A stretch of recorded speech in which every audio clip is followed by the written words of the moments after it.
C'est un plaisir de vous retrouver pour cet nouvel épisode dédié à l'actualité féminine. Mesdames, Messieurs, bonjour et voici les principaux titres de l'actualité. En politique, la ministre des Affaires étrangères a reçu une décoration de la part du président de la République pour son rôle clé dans la promotion des relations extérieures en technologie. Lancement du tout premier réseau mondial dédié à l'autonomisation des femmes, une avancée majeure pour connecter les femmes dans le digital. Pour finir, un défilé de mode inédit célèbre les femmes rondes et lutte contre les préjugés liés à l'apparence. Merci de rester avec nous pour le développement complet de ces actualités.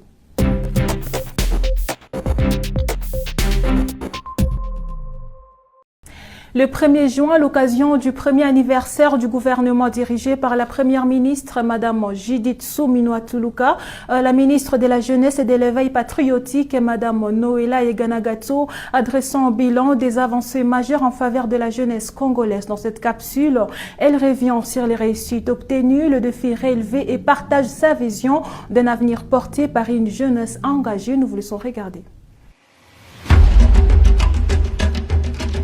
Et ma prise de fonction à la tête du ministère de la Jeunesse, un état des lieux des centres de formation sur l'ensemble du territoire a été lancé, a été mis en place en vue de leur réhabilitation des centres existants ainsi que de l'amélioration des conditions des formateurs et du développement des nouvelles filières adaptées au marché du travail. Parallèlement, des démarches juridiques ont été engagées pour sécuriser le patrimoine du ministère, notamment les centres d'insertion socio-professionnelle, ouvrant la voie à des indemnisations stratégiques. L'une des actions phares demeure la création d'un comité de réinstallation par arrêté provincial du Haut-Katanga pour encadrer la délocalisation du centre Lukuni 1 et permettre une indemnisation capable de financer les objectifs du programme d'action du gouvernement 2024-2028 au sein de mon ministère. Alors, il existe au sein du ministère un programme dénommé Corps des jeunes volontaires qui, en partenariat avec France Volontaire, par le biais de l'ambassade de France, on a lancé un projet en commun nommé Jeunes volontaires pour le Congo, qui a déjà mobilisé plusieurs jeunes au sein des actions concrètes de développement communautaire, notamment en matière d'éducation, de santé et d'environnement. Donc des échanges d'expériences sont déjà prévus et sont déjà même en train d'être faits. Nous avons eu une réunion récente à Paris avec France Volontaire. Nous nous sommes entendus sur le renforcement de ces programmes-là et afin d'élargir des champs d'action et de toucher davantage des jeunes volontaires. Nous avons également fait récemment des dépôts des instruments de ratification de la Charte africaine de la jeunesse. L'éveil patriotique est au cœur de nos priorités cette année. Nous avons lancé une grande campagne nationale qui mobilise directement les Congolais à travers le pays. Pour ce faire, nous avons formé et déployé pour une phase expérimentale plus de 5000 brigadiers, essentiellement des jeunes dans les villes de Kinshasa, Lubumbashi, Kolwezi, la province du Congo central, afin de sensibiliser des milliers de jeunes citoyens aux valeurs patriotiques et de les responsabiliser pour qu'ils n'oublient pas que le changement voulu et souhaité ne viendra que d'eux.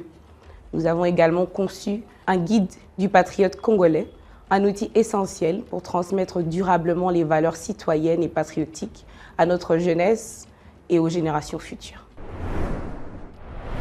L'avenir de la RDC est la responsabilité de tous. Les femmes nigériennes sortant de l'ombre et deviennent des actrices majeures du changement face à une insécurité alimentaire persistante. Elles transforment l'agriculture en véritable levier d'autonomie, de résilience et de développement collectif. Nous vous laissons regarder.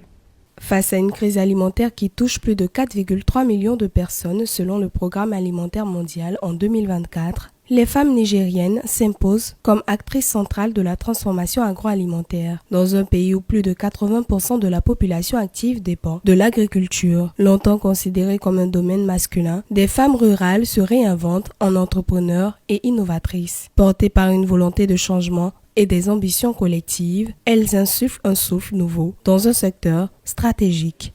Il manque la présence de la femme, des femmes bien formées qui ont l'expérience, la compétence, l'expertise, il y en a.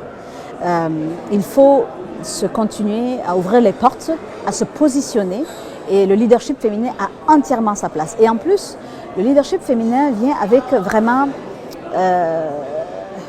une poignée de fer dans une gant de velours, où on pense toujours à la durabilité, on pense à la pérennité. Parmi les exemples les plus inspirants, l'entreprise Salma, fondée en 2014 par Nafissa Amidou, se distingue par son impact en valorisant les résidus agricoles pour en faire des aliments pour bétail nutritifs. Salma produit aujourd'hui 10 tonnes par jour. Dans un pays où 87% de la population active pratique l'élevage, cette entreprise répond à une demande nationale croissante, tout en créant de l'emploi local et en réduisant les pertes agricoles. Je suis la pionnière à installer une petite unité au Niger. Lorsque j'avais commencé, il y avait ce problème d'aliments bétail de bonne qualité, voilà, de bonne valeur nutritive, mais il n'y avait pas d'unité de production. Et voilà, en tant que femme nigérienne, et je dis aux gens, oui, je suis capable en tant que femme nigérienne de relever le défi. Et voilà. Le leadership féminin dans l'agroalimentaire au Niger incarne une transformation en profondeur, celle d'une agriculture plus durable, inclusive et résiliente, portée par des femmes ancrées dans leur territoire, mais ouvertes à l'innovation, en valorisant les savoirs locaux, en créant de la valeur et en fédérant autour d'elles. Ces femmes définissent un modèle inspirant pour tout le continent africain. Le premier réseau mondial Adwin consacré à l'autonomisation des femmes a été officiellement lancé jeudi 5 juin 2025 à Abidjan. La cérémonie s'est tenue au Sofitel Hôtel Ivoire sous les parrainages de la première dame Dominique Ouattara. Cet événement a rassemblé les femmes influentes du monde politique, économique et social avec comme ambition de renforcer leur impact grâce à la technologie. Nous vous laissons découvrir. Ce jeudi à Abidjan, en présence de la première dame Dominique Ouattara, le réseau Adwin présente ses ambitions et porte son plaidoyer. 50% de la population mondiale, ce sont des femmes. Investissez dans vos femmes. Aux entreprises, donnez-leur accès au financement, au marché et aux technologies. Aux investisseurs, voyez dans le leadership féminin africain et afro-descendants, non pas une exception, mais une nécessité économique et sociale. Aux partenaires internationaux, marchez avec nous, à hauteur, égale et en dignité. Et aux femmes elles-mêmes, mesdames, mesdemoiselles, n'attendez plus qu'on vous donne la permission d'exister. Prenez-la. La tenue de ce grand événement mondial est une façon exceptionnelle de célébrer la contribution de la Côte d'Ivoire, notre pays, en matière de promotion de l'environnement propice à l'épanouissement et à la réalisation des rêves des femmes africaines et afrodescendantes. Au pupitre, la ministre Nassene Batouré invite à un standing ovation à l'endroit du premier Iforchi, le président Alassane Ouattara, dont la vision pour une société d'égalité permet à la Côte d'Ivoire de grands bonds. Que cette rencontre soit une semence d'espérance, qu'elle inspire des jeunes filles de Dakar à Détroit, d'Abobo à Atlanta et à Rio de Janeiro, qu'elle rappelle à toutes celles qui hésitent encore que leur voix compte, que leur parcours a un sens et que leur lumière est essentielle. Nous sommes bien plus qu'une addition de voix, nous sommes une puissance collective. Désormais, cette puissance porte un nom, Adwin. Pour la première dame Dominique Ouattara, cette plateforme est une force pour les femmes. Le réseau Adwin s'adresse à celles qui ont un potentiel à transmettre, des capacités à partager avec leurs sœurs, dont le potentiel est immense, mais parfois encore entravé par des inégalités d'accès à l'éducation, au financement, aux soins ou à la parole. Ce réseau mondial vient donc proposer des solutions concrètes, durables et inclusives d'épanouissement aux femmes africaines et afro-descendantes, portées par 5 piliers forts: la compétence, la confiance, le capital, le bien-être et la mémoire. Engagée depuis plus de 25 ans pour la cause des femmes, la présidente de la fondation Children of Africa exhorte les femmes à jouer leur pleine partition. Je voudrais m'adresser tout particulièrement à vous, mes chères sœurs, femmes leaders, entrepreneurs ou étudiantes, vous qui portez en vous l'avenir de nos communautés. Je voudrais vous dire d'écouter vos ambitions, d'oser là où on ne vous attend pas et de vivre vos rêves tels que vous les entendez. Le plus important, c'est d'avancer avec foi, courage et bienveillance et de rester fidèle à vos convictions. Et par-dessus tout, restez unis, mes chères sœurs, car lorsqu'une femme tend la main à une autre, ce n'est pas uniquement de l'entraide. Il s'agit d'un important acte de solidarité et d'amour qui peut changer la face du monde. Les 6 juin, le président de la République démocratique du Congo a salué les efforts de la ministre des Affaires étrangères, Madame Thérèse Kayi-Kwamba, pour ses succès diplomatiques au bénéfice de la RDC. Ces victoires sont perçues comme un pas important dans la position du pays sur la scène internationale. Regardez. La réunion du gouvernement de ce vendredi a commencé par une note positive, à savoir l'hommage du président de la République et de la nation tout entière à la ministre d'État, ministre des Affaires étrangères, Wagner Kayi-Kwamba, pour la double victoire diplomatique à New York. C'est vraiment notre héroïne qui a réussi, qui est vraiment l'exemple de ce que j'ai toujours souhaité, c'est-à-dire instruction donnée et résultat obtenu. Voilà.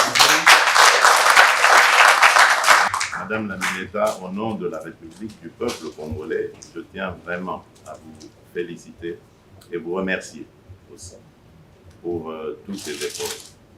Je sais que le combat continue, mais l'histoire retiendra que vous êtes une vraie héroïne, que vous avez vraiment accompli un grand travail dans ce combat injuste qui nous est imposé. Encore une fois, merci et que Dieu vous garde et vous bénisse énormément.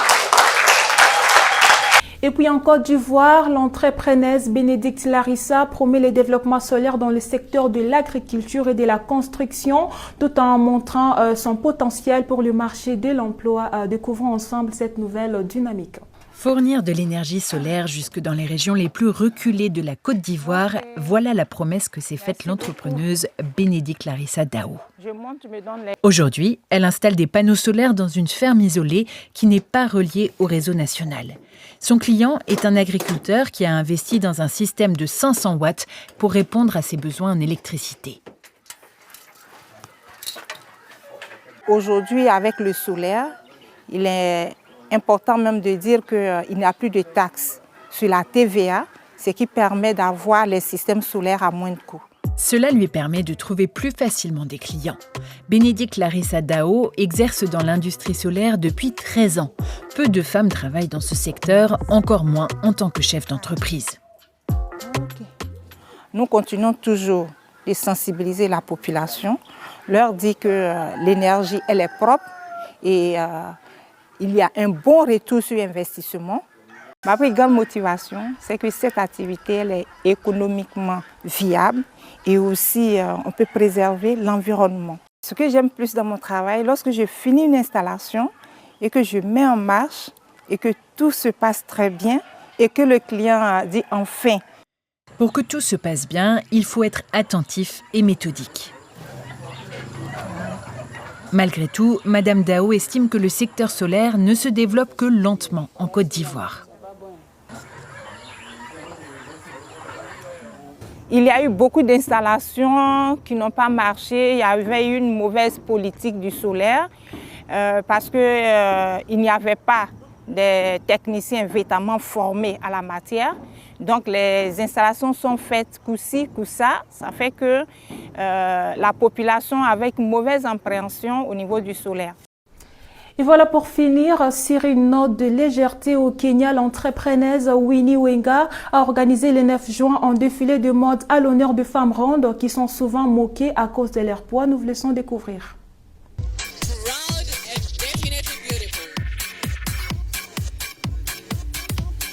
As a plus-size person, I've encountered so many problems, especially as a performing artist. Sometimes when I go on stage and people are like, oh, you big mama, what are you going to do there? You cannot dance, get off the stage.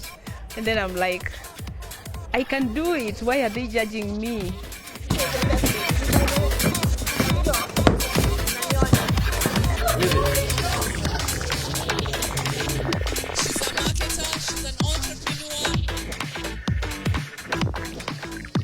I wanted to make my mom feel beautiful or see herself as beautiful.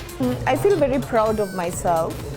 I also feel really humbled that something that started out as an initiative for just my mom turned out to be a whole movement of plus-size women who just wanted a representation or just wanted inclusivity in their day-to-day life.